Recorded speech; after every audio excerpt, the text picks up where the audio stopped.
میرے دوستو صحابہ لگا کے دین پہ پھر بھی روتے تھے اللہ قبول کر لے، اور ہم دین سے بچا کے پھر بھی خوش ہے، شکر ہے بچ گیا۔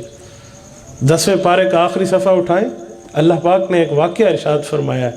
حضور علیہ السلام کے کچھ غریب صحابہ تھے، تبوک کی جنگ پہ حضور کی خدمت میں آئے، کہا یا رسول اللہ آپ نے جہاد کا حکم فرمایا، ہمارے پاس سواریاں نہیں ہیں، آپ سواری کا بندوبست کر دیں، ہم آپ کے ساتھ تبوک جانے کے لیے تیار ہیں۔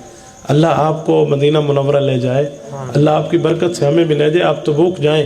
مدینہ سے 910 کلومیٹر کا سفر ہے، میں گیا ہوں۔ یہ خیبر سے حقل سے مدائن سالک کا سفر پہ تبوک ہے۔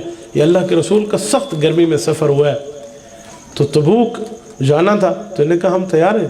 ہر بندے کے لیے آپ نے سواری کی شرط لگائی، ہمیں کہیں سے سواری لا دیں، ہم جانے کے لیے تیار ہیں۔ اللہ کے رسول نے ان کے اخلاص کو دیکھا، ان کے جذبے کو دیکھا، اور رسول اقدس کے پاس جتنی سواریاں تھیں اس وقت ساری ختم ہو گئی تھیں۔ تو حضور پاک نے ان کو دیکھ کے کہا میرے بیٹو اگر سواری ہوتی تو تمہیں ضرور دیتا، لیکن اب تم گناہگار نہیں ہو اس غزوے میں شرکت نہ کرنے سے کہ تمہاری مجبوری ہے، جاؤ اللہ تمہیں اجر عطا فرمائے گا۔ یہ بندے لوٹے۔